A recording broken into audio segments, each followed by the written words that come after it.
자, 여러분 안녕하십니까? 김태동 선생입니다. 처음 뵙겠습니다.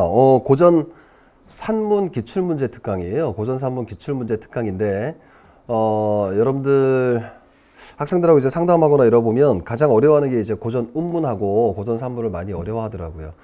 아무래도 이제 고전 운문 같은 경우는 해석의 문제가 상당히 크고, 고전 산문 같은 경우는 뭐냐면, 역시 이제 어려워하는 이유가 바로 뭐 때문이냐면 어휘 때문에 어려워합니다. 지금 우리가 쓰는 어휘들이 좀 많이 없거든요. 근데 저는 개인적으로 어떤 생각이냐면 고전 운문하고 산문 중에 고전 산문이 더 쉽습니다. 또 하나 비교하자면 고전 산문하고 현대 산문 중에 어떤 게 더 어렵냐라고 물어보면 어떤 게 더 어렵냐 물어보면 현대 소설이 더 어렵다고 생각해요. 왜 그러냐면 고전 산문 같은 경우는 전형적인 이야기들이거든요. 제가 오늘 이제 이건 첫 번째 오리엔테이션 강의 겸 앞으로 수업을 어떻게 진행하겠다 이런 내용인데, 우선은 칠판 잠깐 보시면 고전 산문 강의는 2018년도, 그러니까 지금 이 강의를 촬영하고 있는데 2019년도거든요. 그러니까 작년을 기준으로 2018년도 3월, 6월, 9월 2019 학년도니까 2018년도에 시험 본 거잖아요. 그러니까 3학년 시험은 4개의 시험지를 풀이할 거고, 그 다음에 요 다음 강의는 뭐냐면 작년에 본 2학년 시험지, 그 다음 강의는 작년에 본 2018년도에 본 1학년 시험지. 그럼 다시 또 이제 강의가 또 어떻게 되냐면 2017년도에 본 몇 학년, 2017년도에 본 몇 학년, 뭐 이런 식으로 진행한다고 생각하시면 됩니다. 기본적으로 제가 고민했던 게 어떤 거냐면 3학년 시험지는 4개를 봐야겠다라고 생각을 해서 369 수능이고요. 그 다음에 고등학교 2학년, 1학년은 3개 정도를 이렇게 볼 겁니다. 아시겠죠? 그게 가장 기본적인 강의 구성이라고 생각하시면 되고요. 그럼 이제 고전 산문으로 들어갈 텐데, 우리가 고전 산문 첫 번째 내용은 이해 내용을 시작할 거예요. 우리가 고전 소설이라고 할게요. 고전 산문이라고 하기보다는 주로 이제 고전 소설만 우리가 주로 할 거니까, 고전 소설이 자 어려운 이유부터 한번 들어가 보겠습니다. 고전 소설이 어려운 이유. 제가 이제 3가지 정도를 얘기하는데, 첫 번째는 뭐냐면 어휘가 어렵습니다. 고전소설은 당연히 어휘가 어려워요. 어휘가 뭐가 많냐면 한자어가 상당히 많죠. 뭐 고사성어 문제들도 있고 고사성어가 인용되는 것도 상당히 많고, 아예 그 구절을 보면 중국의 고사가 인용되는 경우도 많습니다. 중국의 고사가 인용돼서 그게 무슨 말인지 뭘 얘기하는지 뭐 갑자기 이런 친구들도 있더라고요. 제갈량이 누군지도 잘 모르는 친구들도 많이 있더라고요. 괜찮습니다, 여러분. 근데 이 어휘 문제, 어휘에 대한 내용은 어떻게 해결하면 되냐면 그냥 스킵한다 이렇게 생각하시면 됩니다. 스킵한다. 다시 말하면 우리 이런 거 있잖아요. 우리 영어도 우리가 문장이 아주 길거나 이럴 때 해석을 하다 보면 단어 모르는 거 되게 많잖아요. 그런데 우리가 어떻게 해결을 하냐면 모르는 단어 중간중간에 그걸 이제 뛰어넘고 그냥 이렇게 앞뒤 문맥을 고려해서 이게 어떤 단어 뜻일 것이다 이렇게 예상을 하잖아요. 똑같다고 생각하시면 돼요. 어렵게 생각하지 마시고 그 단어가 가지고 있는 의미가 뭘까 추리를 하는데, 모르면 그냥 넘어가도 됩니다. 그 단어 하나 몰랐다고 답이 틀리거나 이러진 않거든요. 그러니까 어휘의 어려운 부분은 그냥 스킵한다 이렇게 생각하시면 됩니다. 그 다음에 두 번째는 뭐냐면 대화가 매우 길어요. 대화가 매우 길어서 호흡이 상당히 길거든요. 그래서 우리가 이제 요약이 잘 안 됩니다. 예를 들면 이런 거예요. 춘향이가 이제 이몽룡하고 이별을 하잖아요. 춘향이가 이몽룡과 이별할 때 어떻게 이별을 하냐면, 우리가 평상시 우리 대화로 보면 이런 거죠. 이몽룡이 이제 과거 시험 보러 가니까, 과거 시험 보러 가서 서방님 꼭 장원급제하고 돌아오세요. 제가 기다리고 있을게요. 뭐 이 정도로 얘기하면 될 텐데, 춘향이가 어떻게 얘기를 하냐면, 서방님 당신과 이별하는데 너무 슬픕니다. 당신과 내가 처음 만났을 때, 여기서부터 시작해요. 처음 만났을 때 저는 그네를 타고 있었죠. 당신은 광활로에서 저 멀리 잘 쳐다보시니 방자를 보내셨고, 옛날 만났던 얘기를 하고 있어요. 그 다음날 저를 다시 찾아오셨을 때 뭐 이렇게 얘기하고요. 지금 내가 당신과 이별하는 건 옛날에 중국에서 누구와 이별하는 듯, 누가 이별하는 듯 슬퍼요. 이렇게 얘기하고, 훗날 당신이 나를 찾아주신다면 이라고 해서 그 만나는 장면에서 대화가 한 페이지가 넘어요. 그러니까 당연히 어려울 수밖에 없는 거죠. 그래서 여기서는 여러분들이 어떻게 생각하시면 되냐면, 요거는 요약 서머리 하시면 됩니다. 그러니까 뭘 얘기하는 거냐면 어떤 상황에서 어떤 의도를 가지고 말을 하는지 요것만 파악하자라고 생각하시면 됩니다.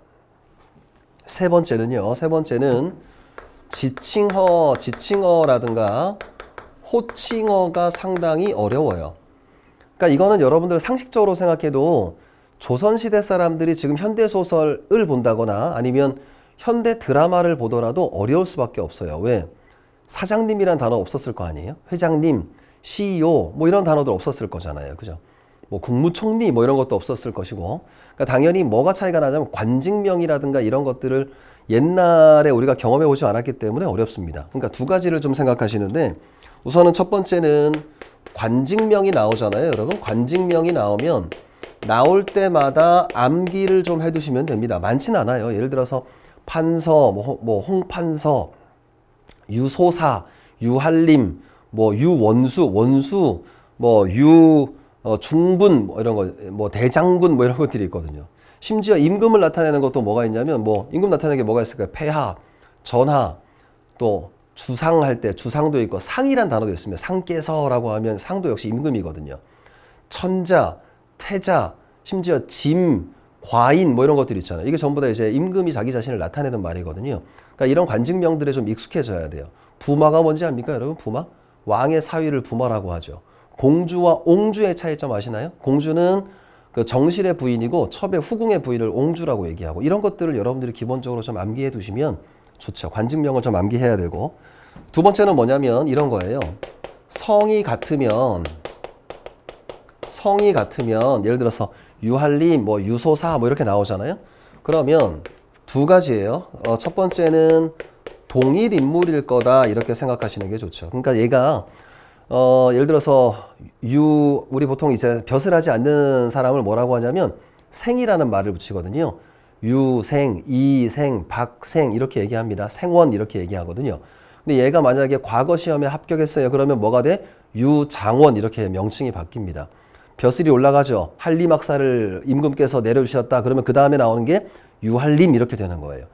유학사 이렇게 되거나 뭐 유정승, 정승까지 올라서 유공 뭐 이런 식으로 얘기하는 거죠. 그러니까 동일 인물일 거다. 그러니까 상식적으로 생각해도 얘들아, 그러니까 전쟁 소설이에요. 우리 편 장수가 김장군이고 저쪽 편 장수가 김장군이면 이상하잖아. 김장군이 칼을 내리쳤다. 김장군이 칼을 맞았다. 자결했다는 얘기잖아요. 그러니까 서로 성이 다를 수밖에 없거든요. 또 하나는 뭐냐면 성이 같으면 부자지간이거나 아니면 형제지간일 거다. 이렇게 생각하시면 돼요. 크게 고전소설이 어려운 일은 요 세 가지라고 생각하시면 됩니다. 아시겠죠? 그러면 고전소설을 좀 더 쉽게 풀 수 있는 방법이 뭐냐? 쉽게 풀 수 있는 방법은 유일하게 이 방법이 제일 좋은 것 같아, 얘들아. 뭐냐면 나올 만한 고전소설의 주제를 다 다뤄보는 거야. 나올 만한 고전소설의 주제를 우리가 다 기억하는 거죠. 그러면 뭐 나올 만한 게 뻔하니까. 왜? 현대소설하고 고전소설 중에 제가 현대소설이 좀 더 어렵다고 얘기했잖아요. 왜? 이건 이야기가 종잡을 수 없어요. 물론 현대소설 같은 경우는 역사적 현실을 다루는 게 많아요. 일제강점기, 한국전쟁, 뭐 산업화, 뭐 독재정권 이런 것들이 뭐 이렇게 쭉 나오긴 하지만 그런 이야기를 많이 담고 있지만 주제가 정말 다양하거든요. 그런데 고전소설은요. 제가 이렇게 설명할게요. 고전소설의 소재 베스트 5 이렇게 한번 해볼게요. 고전소설 베스트 5 다섯 가지. 고전소설 주제 베스트 5 주로 5가지 이야기가 나오고 그 외에 번외 기타 등등 몇 가지만 소개하겠습니다. 그러니까 요 정도만 알면 얘들아 여기에서 크게 벗어나지를 않아요. 벗어나지 않아 얘들아. 벗어나지 않아. 그러니까 그 우리가 주제를 미리 알고 가는 거야. 또 하나는 더 재밌는 게 뭐냐면 얘들아 이야기가 되게 전형적이에요. 여러분 전형적인 이야기입니다. 질문 하나 할까 얘들아? 고전소설의 주요 독자층이 누구였을까? 옛날에 조선시대 때 고전소설의 주요 독자층이 누구였을까요?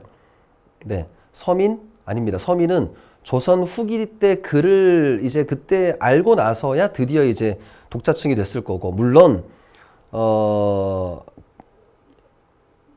이제 그 장터나 이런 데서 얘들아, 장터나 이런 데서 말을 해주는 사람이 있었어요.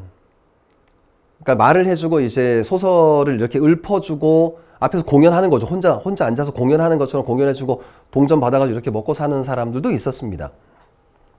근데 주로 독자층은 바로 누구냐면 아녀자들, 부녀자들이 많았죠. 양반들 같은 경우는 그 소설을 되게 천한글이라고 해서 보지 않았어요. 주로 아녀자들이 되게 많았습니다. 그러니까 이렇게 생각하면 돼요, 여러분들. 뭐냐면 여러분들 요새 아침 드라마 이런 드라마 누가 제일 많이 봐요? 아줌마들 제일 많이 보잖아. 제가 깜짝 놀랐던 게 뭐냐면 저는 보통 이제 학원 선생이니까 아침에 출근을 잘 안 하잖아요. 아침에 이렇게 TV 보고 있으면 정규 방송 3개가 있잖아요. 그죠? 8시 반인가? 8시 반부터 20분 간격으로 20분 이렇게 순차적으로 이렇게 TV 드라마가 나와요. 근데 드라마도 되게 재밌는 게 뭐냐면 이야기가 다 전형적이야. 불륜? 아니면 뭐 출생의 비밀? 뭐 이런 것들, 막장 드라마 이런 것들이 되게 많죠. 근데 생각해봐, 얘들아. 이런 드라마가 있잖아. 수백 년이 지나죠? 수백 년이 지나면 그게 뭐냐면 수능 시험으로 나오는 거예요. 그러니까 그 옛날에 아녀자들이 즐겼던 그 소설들이 지금 한 500년 정도, 몇백 년 지나서 지금 뭐가 되는 거야? 지금 소설 수능이 나오는 거잖아요. 똑같은 거예요. 그럼 우리가 그 이야기를 만들 수 있다? 전형적이야. 내가 지금 계속 얘기하고 싶은 게 뭐냐면 전형적인 이야기라는 것을 꼭 얘기하고 싶거든요. 이런 거예요. 우리 그 드라마 중에 남녀 간의 사랑 이야기를 얘기하는 가장 많은 드라마가 뭐가 있냐면 신데렐라 드라마 이런 거 아시죠? 신데렐라 드라마라고 해서 자, 여자 주인공을 볼까요? 여자 주인공은 항상 예뻐요. 항상 가난하죠. 항상 사는 곳이 어디냐면 옥탑방 아니면 반지하 방에 살아요. 근데 항상 가난한데 되게 신기한 게 뭔지 알아? 항상 가난한데 옷은 맨날 갈아입는다. 그리고 항상 핸드폰은 최신 휴대폰이야. PPL이니까. 여자 주인공 항상 착해. 어떤 어려운 점이 있어도 항상 웃어요. 항상 울어도 혼자 울어요. 그렇게 착한 여자야. 남자 주인공 볼까요? 잘생겼죠. 키도 크다. 그리고 집도 부자야. 항상 직업은 뭐냐면 본부장 아니면 실장님이에요. 그런데 항상 좀 어두워, 냉정해, 차가워. 왜? 출생의 비밀이 있거든요. 두 사람의 만남이죠. 두 사람의 만남을 항상 만나자마자 전 눈에 반했어요. 이런 게 없어요. 둘이 서로 앙숙이었어요. 남자는 여자의 존재에 대해서 별로 인식하지도 않고 여자는 남자를 또 재수 없어야 하고 서로 이렇게 몇 번 부딪혀하고 호감을 느끼다가 결정적으로 크게 싸움이 벌어진다. 남자가 여자를 무시하죠. 여자가 남자의 뺨을 때려요. 현실에선 어때? 뺨을 맞으면 이런 미친 뭐 이럴 텐데 남자가 뺨을 먹고 뭐라고 해? 날 이렇게 대해준 여자는 네가 처음이야. 이러면 서로 이렇게 사랑이 싹 트죠. 그 다음 장면은 뭐예요? 호텔 장면 나오죠. 레스토랑이 등장합니다. 시어머니 될 사람이 와요. 뭐 티격태격하다 얼마면 되겠니? 뭐 이렇게 물 뿌리고 뭐라고 나오고. 사랑의 연적이 항상 나옵니다. 라이벌이 나온다. 재밌는 게 하나 알려줄까? 사랑의 라이벌은 항상 머리가 커트머리다. 왜? 세련된 도시 여자. 뭐 이런 전형적인 인물들이에요. 전형적인 인물들.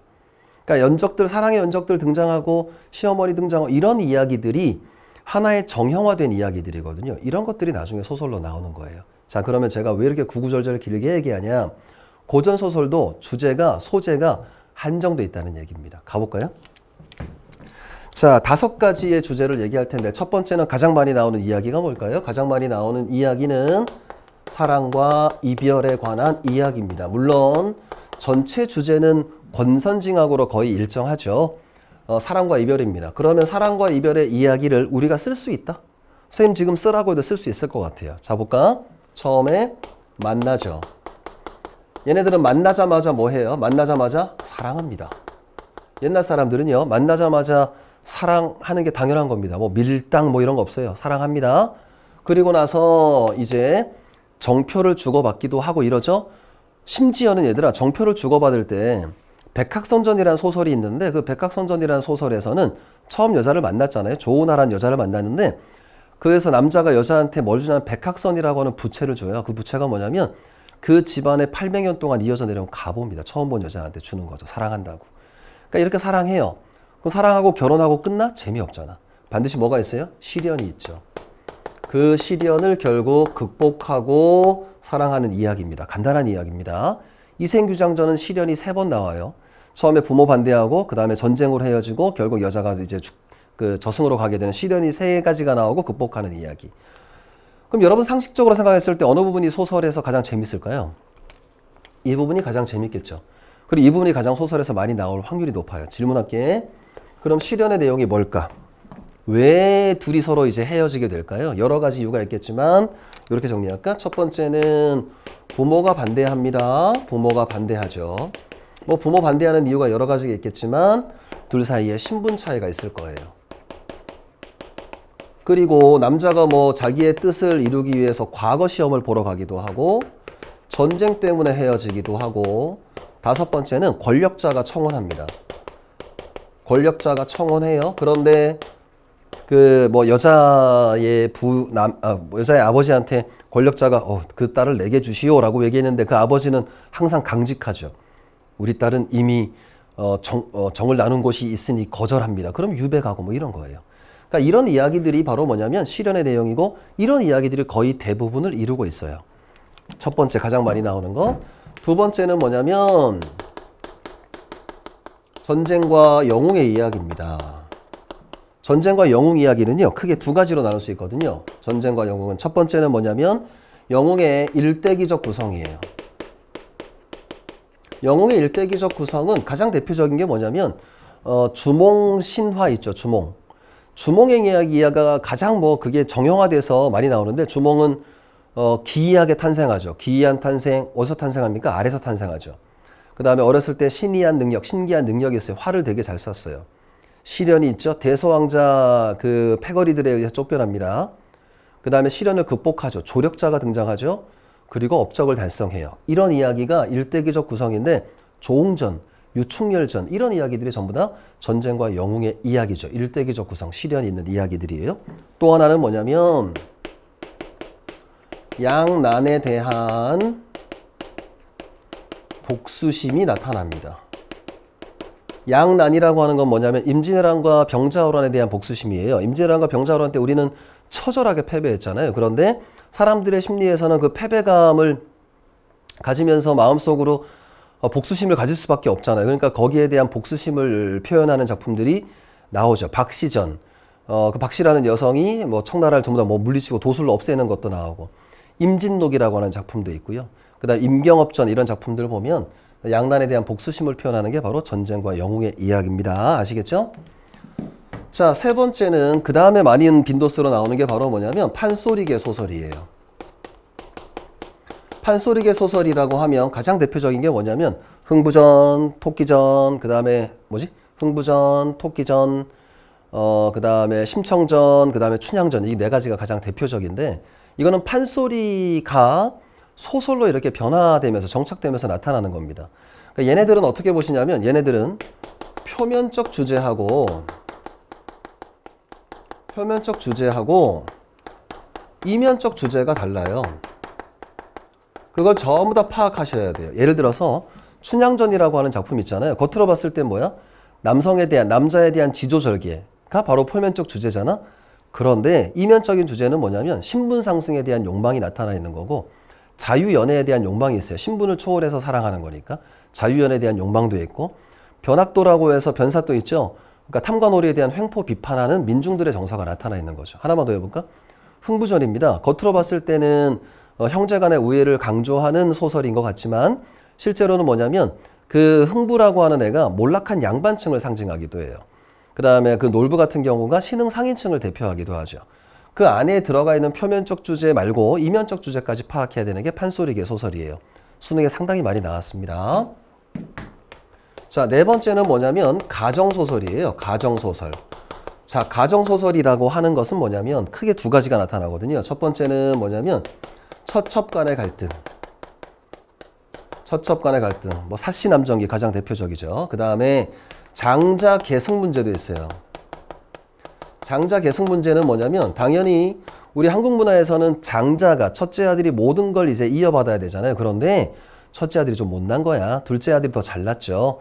그래서 그 첫째 아들의 어머니가 그 둘째 아들을 괴롭히는 이야기예요. 창선가미록이라고 하는 작품이 가장 대표적인 작품입니다. 장자 계승 문제, 가정소설이라고 하죠.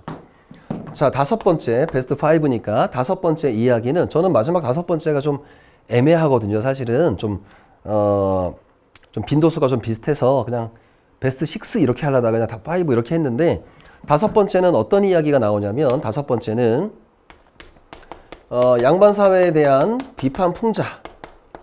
비판풍자에 대한 소설이 있어요. 가장 대표적인 게 이제 박지원의 소설이 가장 대표적이죠. 허생전, 양반전, 호질 이런 거 들어봤죠. 그러니까 얘네들은 양반사회에 대한 비판도 있지만 이런 것도 있어요. 새로운 인간형을 제시하는 내용도 나옵니다. 예를 들어서 광문자전이라고 들어봤니? 얘들아, 광문이라고 하는 애가 거지거든요. 그 걔에 대해서 이렇게 찬양하는, 존경까지 하는 그런 이야기도 나오고, 예덕선생전이라고 해서 심지어는 얘는 똥 푸는 애예요. 그러니까 가장 하층민이죠. 그런데도 뭐냐면 얘는 덕을 가지고 있다 이렇게 얘기합니다. 이게 바로 이제 양반사의 비판, 풍자에 대한 내용. 이게 베스트 5입니다.